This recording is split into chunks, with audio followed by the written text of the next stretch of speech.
చేతులారంగ శివుని పూజింపడేని, నూరు నువ్వంగ హరికీర్తి నుడువడేని, దయయు సత్యంబు లోనుగా దలపడేని, కలుగనేటికి తల్లుల కడుపు చేటు. ఈ పద్యంతో పోతనగారు చక్కని లోకహితంకరమైన అభిప్రాయం వెలిబుచ్చాడు. ఎలా అంటే, చేతులార శివుని పూజించకపోతే, నోరు నొప్పి పెట్టేటట్లు శ్రీహరి కీర్తిని ప్రశంసించకపోతే, దయా సత్యము తనవిగా భావించకపోతే అతడు పుట్టటం వృధా మాత్రమే కాదు, తల్లి కడుపుకు చేటు తెచ్చినట్లే కదా, చెడగొట్టినట్లే అని చెప్పాడు మనందరికీ. పలికెడిది భాగవతమట, పలికించు విపుండు రామభద్రుండట, నీ బలికిన బౌహరమగునట, పలికెద వేరుండుగాత పలుకగనేలా.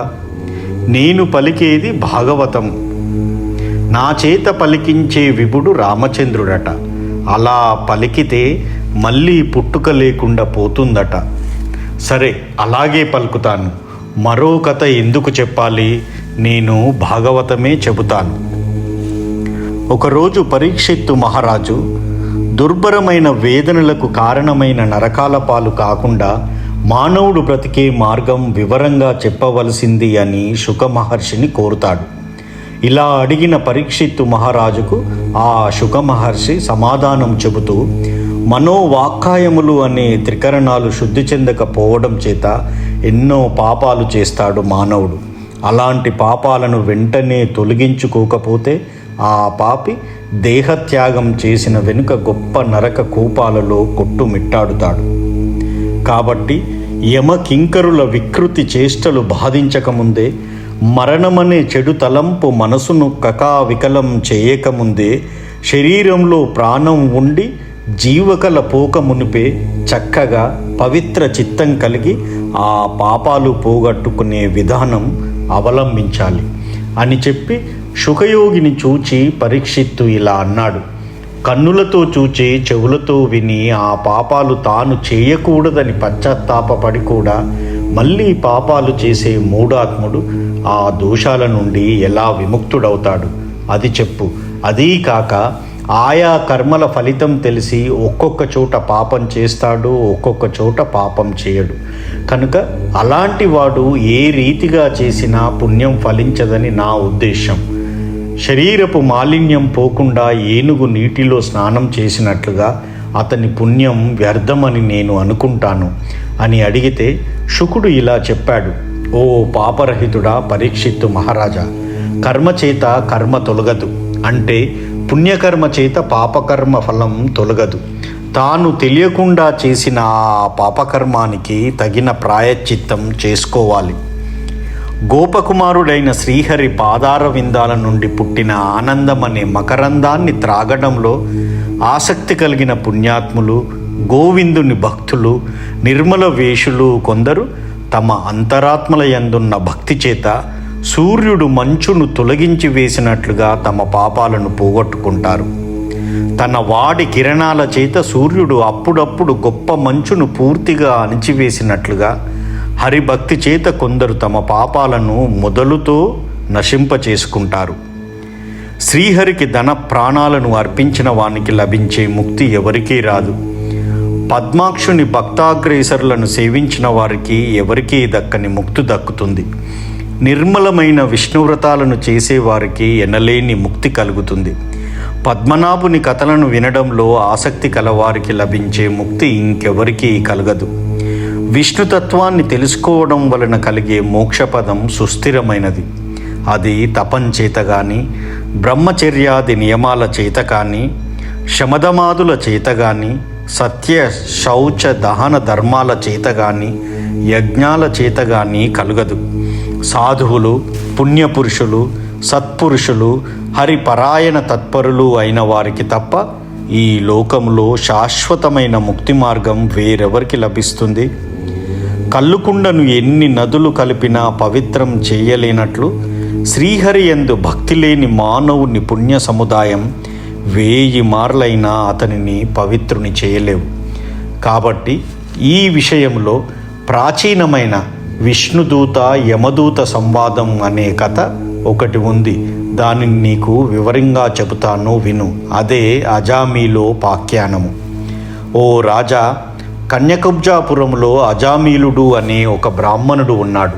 అతడు పాపాత్ముడు, మిక్కిలి నిర్భాగ్యుడు, అవమానాలు పొందేవాడు, సదాచారాలన్నీ వదిలివేసినవాడు, దుష్కార్యాలు చేసేవాడు, జూదాలాడడంలో, పిడివాదాలు చేయడంలో, పరాక్రమం చూపడంలో మిక్కిలి పట్టుదల గలవాడు. మత్తులో పడి ఒక బానిస స్త్రీని తనకు భార్యగా చేసుకొని 10 మంది కొడుకులను కన్నాడు. మోహ సముద్రంలో మునిగిపోయి ముచ్చట పడుతూ ఆ పిల్లలను లాలించడం, పాలించడంలో ఆసక్తి చూపుతూ చాలా కాలం ఎక్కువగా సుఖించాడు. సంసార జీవితంలోని ఫలితం అంతా వదిలివేసి పతితుడైపోయాడు. ఇలా ఉండగా అతి కష్టమైన ముసలితనం వచ్చింది అజామీలునికి. మనసు ఇలా నిర్మలంగా మారాలి అన్నట్లుగా అతని నల్లని వెంట్రుకలు తెల్లబడ్డాయి. మోహపాశం వలన ఏర్పడిన బంధాలు జారిపోయినట్లుగా బిగువైన అవయవాలన్నీ సడలిపోయాయి. ఇంద్రియాల వలన పొందే కోరికలు ఇక వద్దన్నట్లుగా తల అటు ఇటు ఊగసాగింది. తమకం కలిగించే యవ్వన దశ గడిచిపోయినట్లుగా అతని చూపు తగ్గిపోయింది. అరుచి కలిగింది. పండ్లు ఊడిపోయాయి. దగ్గు, ఆయాసం అధికం అయ్యాయి. తలభారం ఎక్కువయ్యింది. మనసు చెదిరిపోయింది. ఇలా ముసలితనానికి లోనయ్యాడు ఆ అజామీలుడు. ఇలా అతనికి 88 ఏళ్ళు గడిచాయి. అతనికి పిల్లల మీద మమకారం ఎక్కువ అయ్యింది. నారాయణుడు అనేవాడు అతని ఆఖరి కొడుకు. అతడు ఇంకా చిన్నవాడు కావడం వలన అతని మీద ప్రేమ ఎక్కువయింది. రాజా మనసులో ప్రేమ ఎక్కువగా అజామీలుడు తాను తన భార్య వాత్సల్యంతో ఆ కొడుకును ఎల్లవేళలా ముద్దు చేయసాగారు. ఆ బాలుడు ముద్దు మాటలతో, విశాలమైన నుదురుతో తన తండ్రికి ఆత్మ బంధువుగా పరిణమించి కలతో విరాజిల్లుతూ ఉండడం చూచి ఆ దుష్టబ్రాహ్మణుడు మనసులో ఎంతో ఆనందించాడు. తినడం, తాగడం మొదలైన పనుల్లో మిక్కిలిగా మునిగిపోయి ఆటల్లో కూడా ఆ బాలుని సాంగత్యం వదలక అజామీలుడు మూఢుడై రాబోయే మృత్యువును కూడా కానలేకపోయాడు. ఈ రీతిగా అతడు తెలుసుకోకుండానే కాలం గడుపుతూ ఉండగా భయం గొల్పే మరణకాలం రానే వచ్చింది. అతడు మహావాత్సల్యంతో ఆ పుత్రుని తలుచుకొని నారాయణ అంటూ ప్రాణం విడిచాడు. ఆ అజామీలునికి యమధర్మరాజుకు వశవర్తులైన వారు దురంతమైన పాపాలను అత్యధికంగా చేసే జనులను నాశనం చేసేవారు అయిన యమభటులు కనిపించారు. అతని ఇంద్రియాలన్నీ ఆకులపాటు చెందాయి. తమ దండాల చేత పాపాత్ములను దండించేవారు, ఘోర కృత్యాలు చేసేవారు, అతి భయంకరమైన కర్మలను చేయడంలో నిర్దయగా ఉండే యమదూతలను అజామీలుడు దూరం నుండి చూశాడు. ఆ బ్రాహ్మణుడు తన అంత్యకాలంలో 3 యమదూతలను చూశాడు. వారు రోషం కక్కుతున్నారు. బాగా లావుగా ఉన్న పెదవులతో, వికారమైన ముఖాలతో, గర్వంతో కూడిన చూపులు కలిగి ఉన్నారు. వారి చేతులలో భయం కలిగించే పొడవైన పాశాలు, కత్తులు ఉన్నాయి. చంపడం అనే వ్యాపారంతో భీతి కలిగిస్తున్నారు. అంతలో దూరంగా ఆడుకుంటున్న కొడుకు అతని మనసులో స్ఫురించాడు. వెంటనే నారాయణ, నారాయణ, నారాయణ అంటూ తన కొడుకును పిలిచాడు. మరణ సమయంలో ధనుజాంతకుడైన శ్రీహరిని స్మరించడం వలన ఆ సమీపంలో తిరుగుతున్న విష్ణుదూతలు తమ నాయకుని పేరు విని వెంటనే అక్కడికి వచ్చారు. కఠినంగా మాట్లాడుతూ వికృత వేషాలు ధరించిన వారు, మిక్కిలి కోపం గల ఆ యమదూతలను వారు ఆదలించారు. దాసిదానికి భర్త బ్రాహ్మణుడు అయిన అజామీలుని అతని శరీరం నుండి వెలికితీసిన యమభటులను శ్రీహరికి ఇష్టులైన విష్ణుదూతలు అక్కడి నుండి వెళ్ళగొట్టారు. ఈ రీతిగా విష్ణుదూతలు తమ ప్రయత్నాలను అడ్డుకోవడంతో యమదూతలు వారితో ఇలా అన్నారు: మీరు ఎవరివారు? మాతో కలహించడానికి కారణమేమిటి? మాకు చిక్కిన వానిని ఇలా ధిక్కరించి మా నుంచి విడిపించారు. ఇక లోకంలో యముని శాసనం నవ్వులాటకేనా? అదీగాక అయ్యా మీరెవరు? మీ దివ్య రూపాలు కన్నులకు అద్భుతంగా కనిపిస్తున్నాయి. మీరు దేవతలా, స్వర్గవాసులా, భూలోకవాసులా, సిద్ధులా, సాధ్యులా? చెప్పండి. విచ్చుకున్న తెల్ల తామర రేకుల వంటి పొడవైన నేత్రాలతో, చక్కని పట్టు పీతాంబరాలతో అలరారుతున్నారు. భుజాల వరకు వేలాడే మణికుండలాలతో అందమైన కిరీటాలతో ప్రకాశిస్తున్నారు. వక్షస్థలాల మీద తెల్ల తామర పూలమాలను ధరించి ఉన్నారు. మిక్కిలి కోమలమైన నూతన యవ్వనంతో వెలుగొందుతున్నారు. భుజకీర్తులలోని మనులతో ప్రకాశించే 4 చేతులు కలిగి ఉన్నారు. మేఘం వలె నల్లని కాంతితో ఒప్పారుతున్నారు. అసలు మీరెవరు? విండ్లు, అంపపొదులు, మెరిసే పద్మాలు, శంఖాలు, చక్రాలు, ఖడ్గాలు, గదలు అనే ఆయుధాలను ధరించిన మీ శరీరాలు లోకాలకి అద్భుతంగా కనిపిస్తున్నాయి. శాంతత ఉట్టిపడే మీ శరీరాల కాంతులు దిగంతాల వరకు వ్యాపించిన చీకట్లతో ఒరపిడి పొందుతూ వాటిని పారద్రోలి లోకాలకు సంతోషాన్ని కలిగిస్తున్నాయి. మీరు లోకానికి ఆనందం కలిగించే అందమైన ఆకృతులు కలవారు. సమస్తాన్ని ప్రకాశింపజేసే తేజస్సుతో తేరిచూడ శక్యం కానివారు. అన్ని ధర్మాలను పాటించేవారు. ఇటువంటి మీరు ధర్మాన్ని ఆచరిస్తున్న మమ్మల్ని అడ్డగించడానికి కారణమేమిటి అని ఆ యమదూతలు విష్ణుదూతలని అడిగారు. ఇంతలో విష్ణుదూతలు, మీరు యమధర్మరాజు యొక్క శ్రేష్ఠులైన దూతలే. అయితే పుణ్య లక్షణాలను, పాప లక్షణాలను, దండన విధింపదగిన వారు ఎవరో అవన్నీ నిశ్చయంగా చెప్పండి. ఇతనికి కోరదగిన నివాసమేది? సమస్త ప్రాణులు దండింపదగిన వారేనా అని అడిగిన విష్ణుదూతలకు యమభటులు ఇలా సమాధానం చెప్పారు. వేదం ఆది అయినది, విష్ణు స్వరూపమైనది అని వింటూ ఉంటాం. కనుక పూర్వం వేదంలో చెప్పినదే ఆమోదం పొంది ధర్మం అయ్యింది. దానికి వ్యతిరేకమైనది ఏదైనా అధర్మమే అవుతుంది.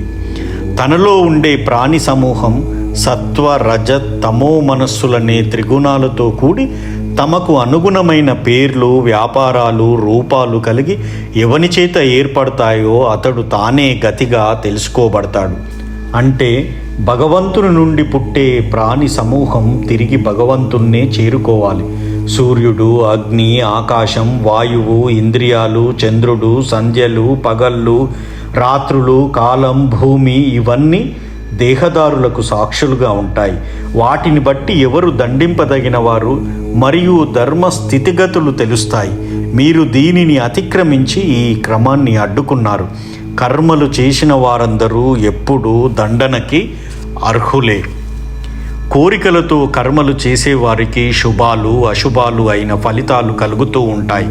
శరీరం ధరించిన జీవుడు త్రిగుణాలతో కూడి ఉన్నప్పుడు కర్మ చేయకుండా ఉండలేడు. ఈ జన్మలో జీవుడు తాను ఎంత పుణ్యం, ఎంత పాపం చేశాడో అంతే పరిమాణంలో తెలియకుండానే వాటి ఫలితాలను అతి నిపుణంగా అనుభవిస్తాడు. ఇంకా వినండి, పుట్టుక అనేది శాంత, ఘోర, మూఢ గుణములలో దేని చేత కలిగిన, సుఖ దుఃఖ గుణాల చేత కలిగిన, ధర్మకాది గుణాల చేత కలిగిన జీవులన్నీ సత్వ, రజ, తమో గుణాలనే 3 విధాలను పొందుతాయి. అలాగే జన్మాంతరాలలోనూ పొందుతూ ఉంటాయి.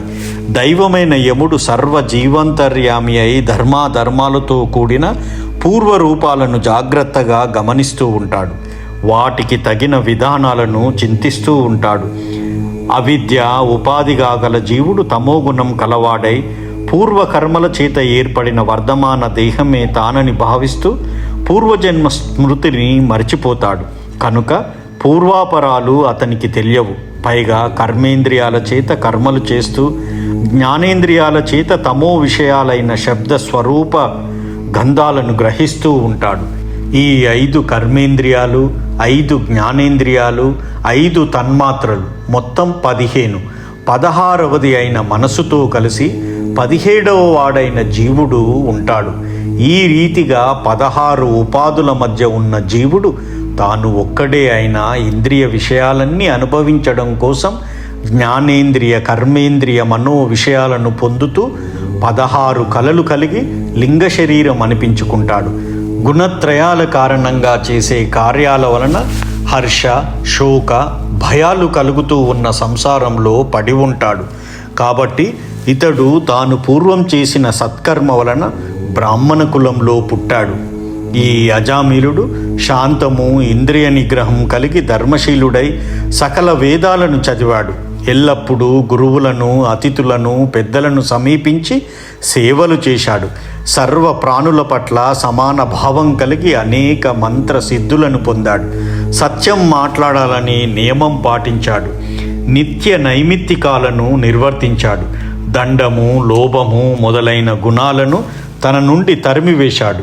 మంచి గుణాలను అలవర్చుకున్నాడు. మిక్కిలి తేజోవంతుడై బ్రాహ్మణ కుటుంబంలో పుట్టిన అతనికి కడగంటి చూపులో యవ్వన గర్వం తొంగిచూచింది. మదిలో మన్మథ ఉద్రేకం కలిగింది. శరీరంలో కామ వికారాలు కలిగాయి. ముఖంలో చిరునవ్వు మొలకెత్తింది. శరీరం బలిష్టమై అతి కఠినంగా మారింది. జుట్టు నల్లగా నిగనిగలాడింది. కటిబారం చేత తొడలు నిగారింపు పొందాయి. కొమ్మల వల్ల చేతులు పొడవుగా మారాయి. వక్షస్థలం విశాలమయ్యింది. శరీర అవయవాలలో చక్కని లావణ్యం పొందుపడింది. ఇలా అతనికి నూతనమైన యవ్వనం అంకురించింది. హృదయంలో పుట్టిన యవ్వన గర్వం వెలికి పొడచూపినట్లుగా అతని ముఖంలో అందమైన కాంతితో నూగు మీసాలు పుట్టి నల్లగా చూడ చక్కగా ఉన్నాయి. ఇంకా తామర పువ్వు మీద వాలిన తుమ్మెదల వరుసలా ఆ బ్రాహ్మణ కుమారుని ముఖం మీద అందమైన మీసాలు దట్టంగా కమ్ముకొన్నాయి. మన్మధుడనే బ్రహ్మ చేసే యాగానికి వసంతుడు చేసిన అంకురార్పణ యత్నమా అన్నట్లుగా అందమైన చిగుళ్ళు పొడచూపటంతో ప్రకాశిస్తున్న అనేక వృక్షాలతో కూడిన నగర ఉద్యానంలో గాలివేగం యొక్క ప్రభావం ఎంతో కంపిస్తున్నట్టి విటీజనుల హృదయాలను వికసింపజేస్తున్న చిగుళ్ళు అనే బల్లెములు కలిగి మధుమాసం సర్వజన మనోహరంగా ఉంది. చక్కగా వికసించిన పూల గర్భాల నుండి వెలువడిన సుగంధంతో కూడిన పుప్పొడితో ఆకాశం నిండిపోయింది. పూల నుండి జాలువారే మకరంద బిందువులతో మనసు పులకరించగా మదించిన తుమ్మెదలు చేసే ఝుంకార ధ్వనులతో దిక్కులన్నీ ప్రతిధ్వనిస్తున్నాయి. నిరంతరం ధారాళమైన రసంతో నిండి మిగిలిముగ్గిన పండ్ల సువాసనలను ఆస్వాదిస్తూ కోలాహలంగా కూస్తున్న చిలుకలు, నిరంతరం ధారాళమైన రసంతో నిండిన మిగలముగ్గిన పండ్ల సువాసనలను ఆస్వాదిస్తూ కోలాహలంగా కూస్తున్న చిలుకలు, గోరింకల ధ్వనులతో మనోహరంగా ఉన్న ఆ మధుమాసం చెట్లను అలంకరించింది. ఆ సమయములో తండ్రి ఆజ్ఞ మేరకు అజామీలుడు దర్భలు, కుశలు, పూలు, పళ్ళు తేవడానికి అడవికి వెళ్ళి తిరిగి వస్తూ ఒక లతా భవనములో అనురాగబద్ధయై మన్మథ యుద్ధంలో సంతోషిస్తూ కామకలలో ఆరితేరిన ఒక దాసిదానితో మిక్కిలి ప్రేమగా కలిసి ఉన్న ఒక విటుని చూశాడు. ఆ విటుడు రతి శాస్త్రకళలో ఆరితేరినవాడు. నడి యవ్వనంలోని అనుభవాలతో మదించి ఉన్నవాడు. సంభోగేచ్ఛ కలిగినవాడు. నడుము మీద బట్ట లేనివాడు. మద్యపానంలో ఆ దాసిదాని కన్నులు గిరగిర తిరుగుతున్నాయి. ఆమె మదనతంత్రాన్ని ఆరంభించడానికి సిద్ధపడుతుంది.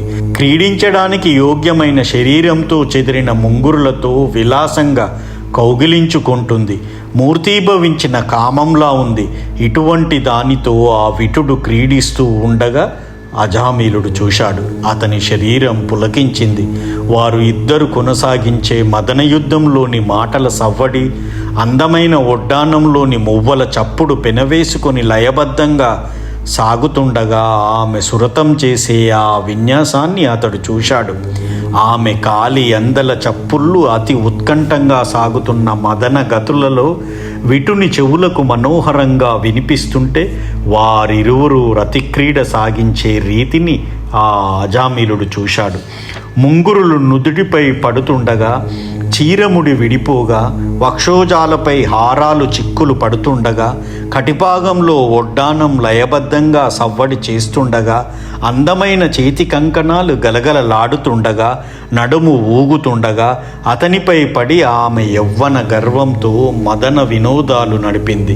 యవ్వనవతి, నిగారింపు కల సుకుమారి, కౌగిలింతలు మొదలైన సముచిత రతి రీతులతో అలరారుతున్న ఆమెను చూసి మనసు ఉవ్విల్లూరుతుండగా అజామీలుడు మన్మథోద్రేకానికి గురి అయ్యాడు. పదే పదే చూడడం వలన పరిపక్వమైన మోహంలో మునిగిపోయి మనసు అనే అడవిలో మన్మధుడు సదా కార్చిచ్చువలె రగులుతూ ఉంటే తన కులోచితమైన కర్మము, వేదశాస్త్రములు, సాత్వికత ఇవన్నీ మనసులో కదలాడుతున్నా గాని చిత్తాన్ని పట్టి కట్టి వేయలేకపోయాడు. ఆ విలాసవతి చెక్కిళ్ళ మీద, చక్కని చిరునవ్వు మీద, కదలాడుతున్న ముంగురుల మీద, నుదుటి మీద, చెవుల వరకు వ్యాపించిన కన్నుల సొగసు మీద, విలాసాన్ని ఆపాదించుకున్న స్తనాల మీద, విశాలమైన జగనం మీద మనసు నిత్యము తారాడుతూ ఉండగా అజామిలుడు మదనాగ్నికి లోనై మనసులో దిగులు పడుతూ శ్రమపడుతూ ఉన్నాడు. అంతటితో ఇంకా కులాచారాలను పాటించటం మానివేశాడు. చక్కగా తండ్రి సంపాదించిన ఆస్తి ఆ దాసిదాన్ని పాల్చేశాడు. సాధువులకు ఉచితమైన లక్షణాలను గుణాలను చాలించాడు. ఆ చెంచలాక్షి అందానికి లోనై ఆమెయందే ఆసక్తుడయ్యాడు. అతని భార్య 16 ఏండ్ల ముగ్ధ రతి క్రీడాసక్తురాలు, సుగుణాల గని, చక్కని గుణాల పెంపు కలది. అటువంటి భార్యను కాదనుకుని ఇంటిలో మూర్ఖునిలా తలవంపులు కలిగేలా ప్రవర్తించసాగాడు. బంధువులను తిడుతూ సజ్జనులను బాధపెట్టసాగాడు. అనాథలను బందీలుగా చేసేవాడు, ఇల్లు దోచుకునేవాడు, దారులు కొట్టేవాడు, నిందలను ధైర్యంగా భరించేవాడు, సాధువుల నిందలను పొందేవాడు. ఇలా సంపాదించిన ధనాన్ని ఆ దాసీ సుందరికే ఇచ్చి ఆమె యందు మచ్చిక పాటించి మనసులో సంతోషిస్తూ ఆమె దయ వలన బ్రతకసాగాడు. సముచితమైన వేదార్థాల చర్యను గూర్చి చర్చించడానికి ఇష్టపడడు గాని ఆమె స్తనద్వయమునందలి చందన చర్చలను గూర్చి చర్చిస్తాడు. కర్కశమైన తర్కపాఠాలను గురించి తర్కించడు గాని ప్రియురాలితో ప్రణయ తర్కాలు చేస్తాడు. స్మృతులలోని పదవాక్య సంగతులను కాదని ఆమె పదవాక్య సంగతిని పాటిస్తాడు. నాటకాలు అలంకారాలలో నైపుణ్యం చూపలేడు గాని ఆమె ఆడే నాటకాలు ఆమె అలంకరణలు పాటిస్తాడు. ఈ రీతిగా ఎంతో కాలం పాపానికి లొంగి దాసి కుటుంబ భారాన్ని మోశాడు. ఆమెను భార్యగా చేసుకొని పాపాత్ముడై దుష్ట ప్రవర్తనుడై అశుచి అయి మెలిగాడు. ఇతడు పాపకర్ముడు, కుటిలుడు, సజ్జనులకు బాధ కలిగించినవాడు, ధూర్తుడు, క్రూరుడు. కాబట్టి ఇతనిని మేము త్వరగా తీసుకొని పోతాము. తరువాత ఇతడు యమదండన పొంది ధన్యుడవుతాడు అని యమదూతలు విష్ణుదూతలతో చెప్పడం జరిగింది. ఈ విధంగా పలికిన యమదూతలను అడ్డుకొని నీతి కోవిదులైన భగవంతుని దూతలు ఇలా అన్నారు: ఔరా, ధర్మంలో వివేకంలో గొప్పవారమని చెప్పుకునే వారి పస కనపడింది. పాపం శాస్త్రం ఎరుగకపోవడం వలన పుణ్యాత్ములను అదండ్యులను దండించే విధానము చెప్పబడింది. సమబుద్ధి కలవారు, సాధువులు, తమకు వివాహితమైన శాసనాలను తలదాల్చేవారు, మిక్కిలి దయావంతులు, ఉత్తమమైన శుభగుణాలు కల తల్లిదండ్రులు తమ బిడ్డలకు హాని కలిగిస్తే వారు వెంటనే ఎవరితో మొరపెట్టుకుంటారు? మీ మనస్సులలో జాగ్రత్తగా ఆలోచించి చర్చించి చూడండి. జ్ఞాని అయినవాడు ఏది చేస్తే ఇతరులు అదే చేస్తారు. అతడు ఇది సత్యమార్గం అని చెప్తే లోకం కూడా ఆ విధంగానే ప్రవర్తిస్తుంది. యమదూతలారా, నమ్మదగిన వాడిని ఒడిలో పడుకొని నిద్రించే స్నేహితుని ఎవరైనా నీతిమాలి ద్రోహబుద్ధితో ప్రీతి లేక ఎక్కడైనా చంపడానికి పూనుకుంటాడా? స్నేహభావంతో వచ్చి మనసంతా అర్పించి నచ్చి మెచ్చుకొని అన్ని విధాలా నమ్మిన వానికి మిక్కిలి సౌమ్యుడు, కరుణ కలవాడు వెనుక ముందులు ఆలోచించక ఎలా హాని తలపెడతాడు? అదీగాక ఇతడు 1,000,000 జన్మలు ఎత్తాడు. హరి యొక్క పుణ్యనామం నుండి పుట్టిన అమృతమయమైన అద్భుత ఐశ్వర్యాన్ని కలిగించే అక్షరాలతో నారాయణ తన మరణ సమయంలో స్థిర బుద్ధితో ఆ పుట్టుకలలో వచ్చిన పాపాలన్నింటినీ పారద్రోలాడు. హరినామ సంకీర్తనం పంచమహాపాతకాలలోని బ్రహ్మహత్యా పాపం అనే అడవికి కార్చిచ్చు వంటిది. గురుభార్య సంగమ పాతకమనే విష సర్పానికి నెమలి వంటిది. బంగారాన్ని దొంగిలించడమనే చిక్కని చీకటికి సూర్యకిరణాల వంటిది. మద్యపాన పాతకమనే మదుపు టేనుగులకు సింహాల వంటిది. గొప్ప యోగం, ఉగ్రమైన నిత్య సమాధి అనే విధుల చేత ఒప్పారే బ్రహ్మాది దేవతలకు కూడా అందరాన్ని గొప్ప మోక్ష సామ్రాజ్యం అనే భోగభాగ్యాలకు క్రీడల వంటివి హరినామ కీర్తనలు. క్రీడల వంటి హరినామ కీర్తనలు ముక్తికాంతకు మోహనమైన ఏకాంత వాసాలు, సత్యలోకంలోని ఆనంద సౌభాగ్యాలు కలిగించేవి. గొప్పదైన మోక్ష సామ్రాజ్యానికి పట్టం కట్టేవి. చిరకాలం చేసిన తపస్సుకు సారవంతమైన ఫలాలు, పుణ్యాలకు మూలాలు, ఎడతగిని పుష్టి కలిగించేవి, అభిమత ప్రయోజనాలు చేకూర్చేవి, అజ్ఞానాన్ని హరించేవి, ఉపనిషత్తులను లభింపజేసేవి, అమృతాన్ని సేవింపజేసేవి, ఆర్తులకు శుభాలను కలిగించేవి. విష్ణువు యొక్క నిర్మలమైన నామం కోరదగింది, పుణ్యమార్గాన్ని సుస్థిరం చేసేది, మునీంద్రుల యొక్క మనస్సులనే దట్టమైన సరస్సులకు స్థానమైంది. ఆ నామాన్ని తలుచుకునేవాడు ధన్యుడు కదా. ఈ అజామిలుని మనసు పుత్రునిపైననే ఉందని అనుకోవద్దు. శ్రీహరి పేరు ఏ రీతిగా పలికినా అతడు రక్షకుడై అక్కడ ఉంటాడు. బిడ్డ పేరు పెట్టి పిలిచినా, విశ్రాంతిగా ఆటలాడే సమయంలో అయినా, గేలి కోసమైనా, పద్యాలు గద్యాలు గీతాలు వీటిలో భావార్థంగానైనా పద్మాక్షును తలుచుకుంటే పాపాలు పరిహారమవుతాయి. కృంగిపోయిన సమయంలోనూ, దెబ్బలు తిని బాధపడే సమయంలోనూ, తీవ్ర జ్వరాదులతో దేహం పేలిపోతున్నప్పుడు, పాముల వలన బాధలు పొందినప్పుడు, ఆర్తులై అల్లాడినప్పుడు, సంసార సాగరాన్ని తరింపజేసే విష్ణు భగవానుని స్మరించినట్లయితే ఆ పైన ఆ యముని వలన పొందే యాతనలను పొందరు, దుఃఖాలను పొందరు. పెద్ద పాపాలకు ప్రయత్నపూర్వకంగా చేసే ప్రాయశ్చిత్తాలను, చిన్న పాపాలకు మితమైన ప్రాయశ్చిత్తాలను సన్మునీశ్వరులు సెలవిచ్చి ఉన్నారు. వాటి వలన పాపాలు తొలగి నిర్మలులవుతారు. అవి క్రమక్రమంగా ఉపశమిస్తాయి, కానీ ఆ పాప సమూహాలను పూర్తిగా తొలగించలేవు. ఈశుని సేవ, యోగుల మనసులనే సరోవరాలలో నివసించే వాని సేవ, పీతాంబర ధరుని సేవ, వేద వైద్యుని సేవ, వేదాంత విభుని సేవ, పరమ పురుషుని పాద పద్మాల సేవ సమస్త కర్మలను సంహరించి మనసుకు తత్వజ్ఞానాన్ని సిద్ధింపచేస్తుంది అని శుక మహర్షి అజామీలుని గురించి పరీక్షిత్తు మహారాజుకు చెప్పడం జరిగింది. ఓం నమో నారాయణాయ, ఓం నమో నారాయణాయ, ఓం నమో నారాయణాయ. జై హింద్.